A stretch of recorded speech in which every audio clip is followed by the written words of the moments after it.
Boa tarde, professor Batuta, pai, mãe Batuta. Que são aí dessas crianças batutas, educadores, realmente pessoas que se importam para uma criança que tenha realmente uma vida plena, cheia de significados, cheia de aprendizagem. Sejam muito bem-vindos, bem-vindas.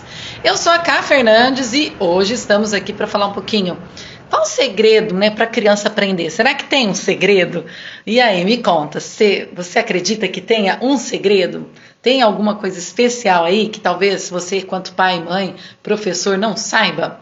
Então, vem comigo que hoje vai estar muito legal a nossa live e, lógico, com dicas aqui para você já colocar na tua aula, no teu convívio com teu filho, realmente dentro do processo de ensino-aprendizagem, dentro do teu vínculo como mãe e pai, ou você que está aí dentro da educação iniciando como pedagogo, né, na formação, também é muito importante já entender tudo isso. Então, primeira coisa que eu quero compartilhar com vocês é um pouquinho dessa questão de como a gente vê e enxerga essa criança. Então, trouxe um livro aqui muito legal que eu tô lendo, da Lucinda Dias, que fala de problemas de aprendizagem, procedimentos pedagógicos, terapêuticos nas dificuldades aqui de encarnação.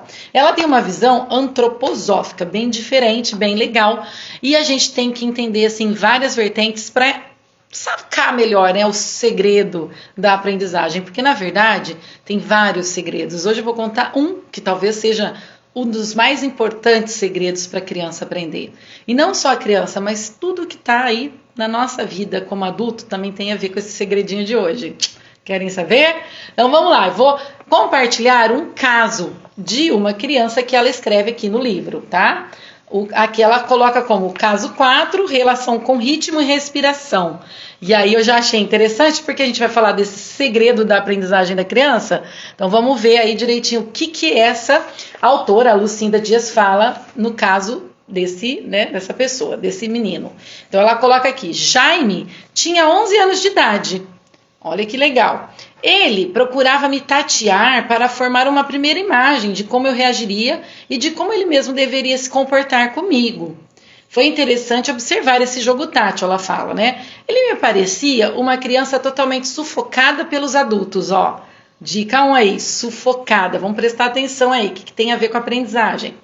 Ele tinha aí, ó, chegado com a queixa de falta de memória, dificuldades na matemática, e quem trouxe, né, para a sessão, no caso, foi a avó materna, porque a sua mãe estava internada num hospital psiquiátrico, pois era esquizofrênica, além de epilética.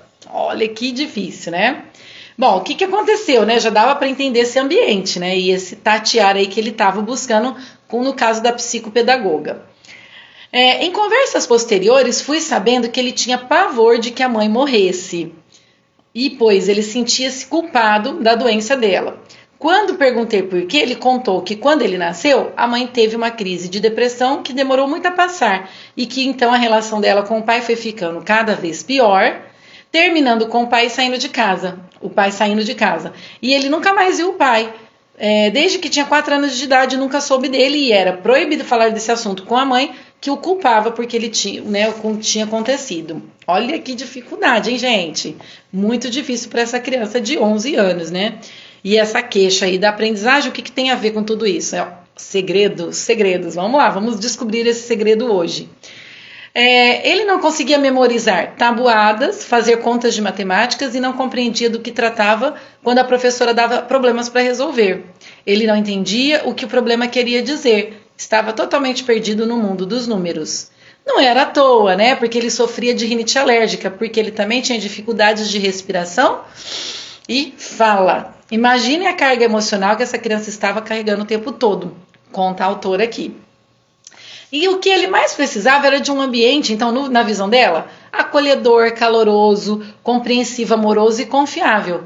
E não demorou muito para que ficássemos muito amigos, né? Ela diz. Ele procurava corresponder com muito entusiasmo, gostava de ajudar, né? Dentro da clínica que tinha outros pacientes que às vezes tinham alguma dificuldade, então ele estava ali sempre, como ele era filho único, ele tinha momentos ali de ser irmão, né? Ela conta aqui. Ele frequentava uma escola estadual e sofria risco de ser reprovado, o que para a avó era um desastre, que ela chamava ele de preguiçoso, mal agradecido, pois via todo o esforço que ela fazia por ele e por sua mãe, que estavam sempre doentes, né? como se, né, eles nunca tivessem ligado para isso. E aí ela dizia na frente dele, né, que ele era, como fala, preguiçoso, né? E ele ouvia isso bem, cabisbaixo, e aí respirava meio segurando, né, cortando a respiração. Ela coloca aqui. E aí, por isso, a gente evitava conversar na presença da avó, porque ele se sentia humilhado, que não era para menos, né? E este é um típico caso de incapacidade de relacionamento com o mundo dos sons, ó, o musical. Por quê, gente? Que tem a ver com os números, lembra? Toda vez que a gente trabalha aqui na Criança Batuta, eu falo muito que a música está ajudando muito na questão da matemática, pela sequência, pelos intervalos melódicos, né, pelos ritmos, pela duração da música, tá tudo ligado com a matemática. E a música pede, então, pelo número para o intervalo, para as relações numéricas. Isso aponta para o âmbito do tempo, né? E também tem a ver com esse tempo do sistema rítmico do homem. Olha que legal que ela faz essa analogia aí. E pode-se ver como, neste caso, essa relação é muito clara, porque o Jaime carregava uma enorme carga emocional, tinha problemas respiratórios e não conseguia aprender matemática. E aí ela coloca, o procedimento para começar o tratamento não era ensinar a fazer contas, mas tratar a sua respiração, olha que legal, dando-lhe mais base para que pudesse suportar o peso emocional. Então, gente, já começamos aqui a desvendar o nosso segredo. Primeiro de todos eles, eu acho que o mais importante, que são o que as nossas emoções. Se a criança tá com alguma situação emocional mal resolvida, principalmente familiar, porque normalmente ela está ali inserida naquele processo familiar, ela tende a apresentar essas dificuldades na escola de aprendizagem. E aí começa todo aquele transtorno, né, que o pai e a mãe buscam primeiro um pediatra que vai, de repente, orientar para um neurologista, aí vai chegar num psicólogo e mais tarde chega lá no psicopedagogo ou em outras terapias. Só que muitas vezes a base ali, o problema, né, central, não é da criança, mas sim de todo o entorno dela. Então, esse é um segredo muito forte, que é a questão das emoções. E aí a gente lembra lá de Henri Vallon, que fala muito que o bebê, ele já começa, a primeira expressão do bebê é o quê? São emoções, é o choro. Né? Ele chora porque ele está com fome, porque ele quer atenção, porque ele está sujo, enfim, a partir desses sons, dessa comunicação, que tem tudo a ver aqui com o nosso tema de hoje. E eu quero saber de você, professor, professora, pai, mãe, educador, pessoa que está aí iniciando nessa vida aí para ser professor, professora, né, ou trabalhar com criança, seja você terapeuta ou não, seja você professor ou não, seja você pai, mãe ou não, porque às vezes a gente também tem sobrinhos, tem, né, pessoas ali em volta que a gente também lida, crianças. Então, como é que você está trabalhando as emoções da sua criança? E aí tem uma frase até que eu separei aqui, ó, pra gente deixar aí como uma reflexão. Afetividade quer dizer afetar o meu próximo. Então, o que você tem que se perguntar? Como eu estou afetando os meus alunos, os meus pacientes, os meus filhos, as minhas crianças? Como é que você está afetando? Afetando no sentido de afetividade.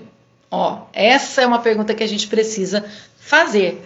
Por quê? Quando a gente cria um ambiente chato, monótono ou cheio de preocupações, de tensões. Você via que essa criança que eu li agora, né, desse livro, ela fala muito bem que ele não tem o quê? Uma respiração. Ele está o tempo inteiro tenso, com situações que estão acontecendo desde quando ele nasceu.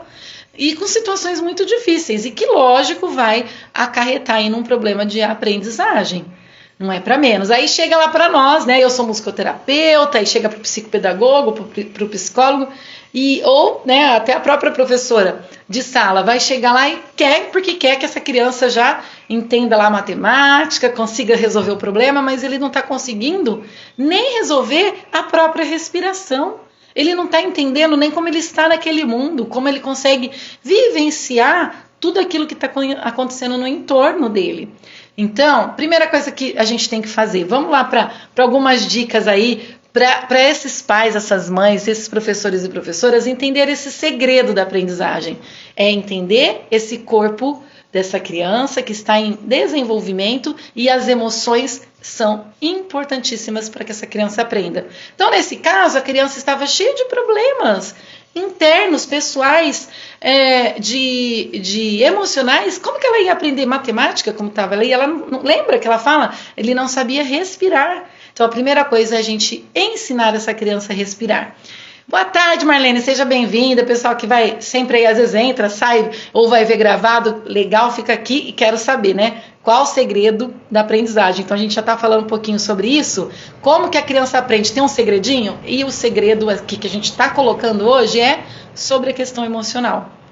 Então, eu sei que professor tem muito aluno dentro de sala, mas não tem problema você chegar e ao invés de simplesmente já sair, né, despencando lá um monte de matéria, de conteúdo para essa criança, faça um momento de roda de conversa, deixa essa criança falar um pouco daquilo que ela está sentindo, de como foi o final de semana, agora a gente acabou de ter feriado, de como foi o feriado, deixa essa criança respirar, faça alguns exercícios de respiração, né? Aquele momento que ela começa a perceber se ela está com tensão, com dor, às vezes a criança também chega igual a gente, meio tensão aqui nos ombros, no pescoço, às vezes não dormiu direito e você já quer enfiar a matéria goela abaixo.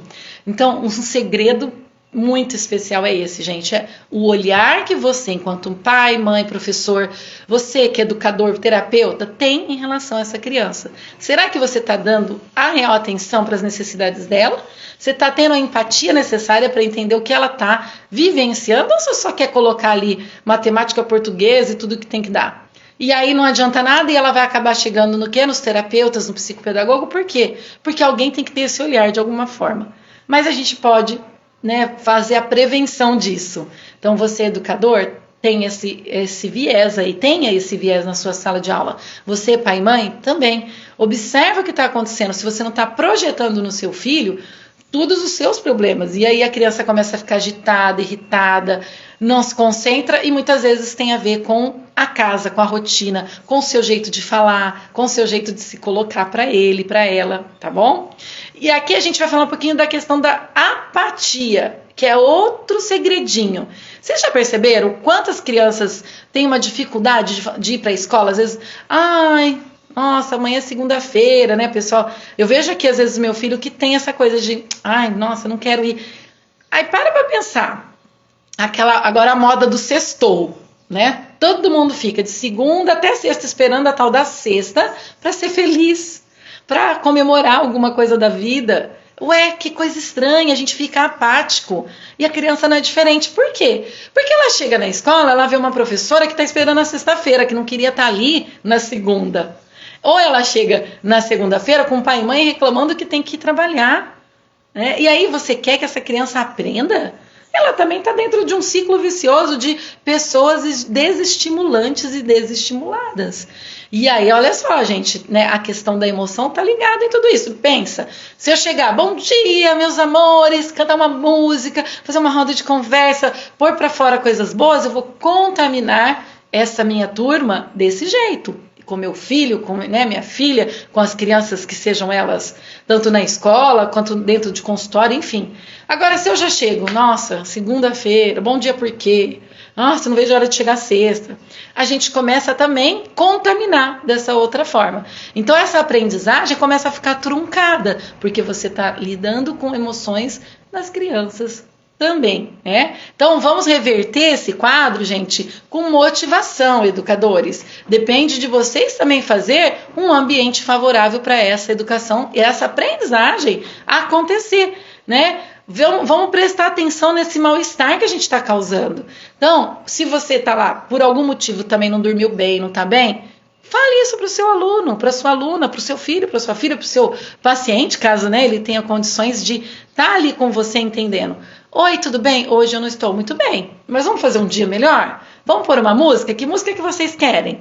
E aí já muda a chavinha. Então é muito importante a gente tratar, né, dessa apatia educacional que tá por todo lado, e não só da apatia educacional, mas essa apatia na vida, porque as pessoas às vezes não procuram sair daquele momento ruim que elas se colocam, ou porque arrumou um emprego e ficou naquilo ali, não se reciclou, não foi atrás de mais nada e nem gosta daquilo, mas fica presa por um dinheiro, né, uma parte financeira que às vezes nem tá tão bom assim, ou também porque gosta de reclamar, entrou nesse ciclo vicioso de reclamar e esperar que só fim de semana que é bom. E às vezes chega o fim de semana, a pessoa também não sabe nem fazer nada com aquele tempo livre que ela tem, porque ela está tão envolta na reclamação que ali ela fica, né? Então prestem atenção, não deixe essa apatia educacional, essa apatia na vida pegar você e a criança. Então, outro segredinho aí. Vamos lidar com as emoções, vamos lidar com aquilo que a gente está emanando para as nossas crianças, tá? Lembrando que a nossa afetividade, ela vai contagiar o outro. Então, eu vou sempre fazer o melhor para o meu aluno, para minha aluna, para o meu paciente, para o meu filho, e vamos controlar essas ameaças que vão atrapalhando as inteligências, né, gente? Então, tenta fazer algo mais receptivo, mais acolhedor, algo que seja positivo. E eu trouxe, lógico, dicas para vocês, né? Óbvio que eu trouxe. Olha só, que tal começar a semana fazendo? A gente pode fazer como se fosse um jogo das emoções, que é muito legal. A gente pode criar um tabuleiro mesmo das emoções. Esse tabuleiro, quando a gente cria, pode ter as carinhas, e aí a criança roda, cai em alguma emoção, ou se não, você realmente entregar, olha só que eu fiz aqui, emojis, né? Para que a criança, que vai parecer um pouquinho ao contrário, mas que a criança possa se sentir, né? Então, hoje como é que nós estamos? Ai, tô me sentindo amorosa, então vou dar muito amor para todo mundo. Ou não, isso aqui é uma característica minha já. Pode ser trabalhado isso também com a criança. O que ela tem de mais, né, evidente, uma característica peculiar. Eu posso falar, hoje eu tô confiante que vai dar tudo certo, que nós vamos ter uma aula maravilhosa, que isso vai ficar muito bom, né? Hoje eu tô muito festivo, porque a segunda começou e tem coisas maravilhosas para acontecer até sexta-feira e até o final de semana. Então, mudar a chavinha, isso é um segredo para a aprendizagem da criança, porque ela também começa a entrar nessa vibração positiva e ela vai querer. Vocês viram que tem na apostila, traz um livro, uma coisa diferente, para que elas também tenham aquela vontade de chegar até o final da aula, porque tem algum fator ali de suspense, né, de motivação, de curiosidade. Mas olha, hoje nós vamos ser muito gentis uns com os outros, e aí a gente vai pedir licença, por favor, vai pegar água para a professora, sei lá, imagina, né, o que vocês podem fazer. Eu trouxe aqui algumas desses emojis que você pode criar ou pode fazer um jogo mesmo para que eles possam cair nessa roda das emoções e se sentir melhor. Ou então, que eles falem, não, hoje eu não tô bem, tô triste, eu tô cansado, eu tô com medo. Por que não? Entenda que se você, professora, você terapeuta, entender o que se passa com essa criança em todos os momentos, você abre realmente um canal de comunicação, um vínculo muito maior. E a partir do momento que a gente vincula verdadeiramente, que a gente se interessa pelo outro verdadeiramente, acontece a aprendizagem. Seja ela só no emocional, seja ela na matemática, seja ela na língua portuguesa, no inglês, enfim. Não importa, porque quando você se interessa, a criança sente isso e ela traz isso para você de volta. Então, comece o dia de alguma forma. Um outro exemplo aqui, uma outra sugestão que eu vi na internet, acho que foi ontem, se eu não me engano, a professora fez, olha que legal, adorei. Ela colou na porta da sala, antes de entrar, né, para a sala de aula, ela colou um coração, então ela fez um coração, colou, notinhas musicais e 2 mãos assim. Então a criança, ela podia escolher como ela queria ser recepcionada. Então, por exemplo, se ela batesse no coração, era para dar um abraço na professora. Se ela batesse a mão nas notinhas musicais, era para fazer uma dancinha com a professora. E se ela batesse as 2 mãozinhas nas mãos que estavam coladas, era para dar um toque de mão na professora. Gente, imagina essa criança, ela espera o momento de entrar na sala de aula. Não é muito melhor do que simplesmente fazer aquele mapa de sala, aí a criança troca ela do amigo porque fica conversando demais. Você não consegue nem organizar essa situação, que é tão chato, né? É lógico que conversar, não deu certo você separar um pouquinho até tudo tá certo, ok, mas faça isso em momentos pontuais. Ana, você conversa muito com a Júlia, então vamos fazer o seguinte, agora que eu tenho que explicar, você vai sentar um pouquinho lá atrás, ou do lado do João, até eu explicar tudo o que precisa. Na hora que for fazer a atividade, você volta para ficar com a Júlia, com a Ana e tal. Percebam a diferença do que só vai pra lá, para de conversar. Você começa a trazer para a criança aquele processo de Apatia que saco. Já vem a professora encher minhas paciências, não deixar fazer o que eu quero. Só falar de matemática, isso e aquilo, não dá um respiro, né? Não faz um momento de acalmar, sair daquele conteúdo. Então, isso é um ponto muito importante. Presta atenção por aquilo que a criança se interessa. Entenda que, muitas vezes, para você trazer seu conteúdo para a aprendizagem real, você tem que criar esse vínculo, você tem que falar a linguagem dela. E eu vou falar aqui, ó, dei um exemplo dessa semana passada. Tem um paciente meu que traz muita questão dos super-heróis, até pela idade, né? Tem em torno de 9, 10 anos. E muito competitivo, questão de jogos, a gente está trabalhando bastante essa questão do perder. E muitas vezes eu não bato de frente com ele porque ele quer ganhar. Mas eu tento trazer outros desafios. E aí ele fica doido porque ele quer superar. E ao mesmo tempo a gente também significa para ele que tá tudo bem quando a gente erra e que não dá certo. E aí a gente trabalhou com as garrafas sonoras, até fiz um Reels aqui, quem quiser dar uma olhadinha depois aí no meu perfil, que tá no Reels, né? E aí ele trabalha com as baquetas fazendo um improviso e ele sai daquele momento de ficar como se fosse o herói, né, o vilão, que ele tem muito isso, e simplesmente ele fica livre, que é o que eu quero, essa criatividade, essa expansão, né, dele. Mas ele trouxe no primeiro momento as garrafas sonoras como as garras do Wolverine. E eu entrei no lúdico dele, e eu brinquei com ele, e depois eu fui para onde eu queria. Então percebam que a gente não tem que só bater de frente com a criança. Você, pai e mãe, que eu sei que muitas vezes quer impor a sua autoridade, cuidado, não é só desse jeito. É lógico que tem horas que você tem que falar, pronto, acabou, é assim, porque a criança quer tudo do jeitinho dela só. Mas não é o tempo inteiro também ficar bravo, ficar achando que é só isso e acabou, né? E que você que manda e ele tem que obedecer. Porque as crianças de hoje, elas têm mais argumentos, elas têm outro tipo, eu falo de inteligência, e a inteligência emocional, eu nem gosto muito dessa palavra inteligência emocional, mas sim, essas habilidades socioemocionais precisam estar, né, com competência, na verdade, né? Competências socioemocionais, elas precisam estar o tempo todo no desenvolvimento e dentro da sala de aula, e dentro de casa, e dentro do seu consultório e na vida, tá? Então, percebam como que vocês estão trabalhando tudo isso, porque esse é o segredinho para a criança aprender. Ai, Marlene, sugestões funcionam para todas as idades. Muito bem, é isso mesmo. Obrigada, Marlene, pela tua compreensão, ai, nossa, agora enrolei aqui, fiquei até tímida. Obrigada por você estar comentando aqui, e é uma boa sugestão aí para qualquer idade. Eu falo até porque o meu filho, agora com 14 anos, eu ainda faço essas sugestões, porque a gente tem que perceber como é que você tá. E uma última dica aqui pra gente terminar. Perceba, gente, que muitas vezes a gente fala assim, eu pego meu filho lá na escola, tal, dentro do carro, como é que foi a escola, tal, você vai sentar nem prestando atenção, porque ele vai falar assim, foi tudo bem, e acabou a conversa por ali. Então, lembra de como é que eu vou me interessar verdadeiramente. Hoje eu fiz uma pergunta diferente. E aí, o que você vai me ensinar hoje que você aprendeu de interessante? Muito diferente, né? Até porque ele vai se sentir muito importante em falar pra você, eu aprendi alguma coisa diferente que talvez você não saiba. Aí ele, meio assim, mais ou menos, falou assim, aprendi muitas coisas da África. E o que você aprendeu sobre a África? Que eles são muito pobres. E aí vem a contextualização, pois é, né, filho? E você acha uma criança pobre? O que é ser pobre? E a gente começa a refletir sobre um momento, né? Olha que interessante.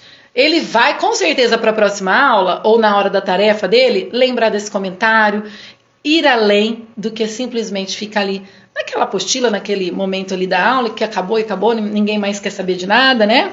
Principalmente quando eles já estão entrando aí na adolescência, tá bom? E aí eu vou finalizar, né, gente, aqui com uma frase do Henri Vallon, do livro As Origens do Caráter da Criança, né? Então presta atenção, gente, ó. O lugar que ocupam as emoções no comportamento da criança, a influência que continuam a exercer sobre a do adulto, abertamente ou em surdina, quer dizer, ali, escondidinho, não é, pois, um simples acidente, uma simples manifestação de desordem. Então, se hoje você é um adulto desorganizado, se é um adulto que não consegue ficar no emprego, se é um adulto que não consegue se relacionar ou manter um relacionamento amoroso por muito tempo, você pode ter certeza que tem a ver com as emoções não trabalhadas lá da infância. E se você repetiu de ano muito tempo, ou até nem chegou a concluir um curso, seja ele profissionalizante superior, ou não achou a tua vibe, pode ter certeza que está dentro de você dessas emoções mal trabalhadas lá na infância. Então, o segredo é esse: vincular, fazer realmente essa aprendizagem com significado, entendendo, né, se mostrar interessado verdadeiramente e trabalhar essas emoções, essas habilidades e competências socioemocionais que a criança necessita tanto para se desenvolver. E aí a aprendizagem vai acontecer, tá bom? Lembra disso, ó. Quando você emociona, seja qualquer pessoa, você marca fundo e você faz a aprendizagem acontecer, tá bom?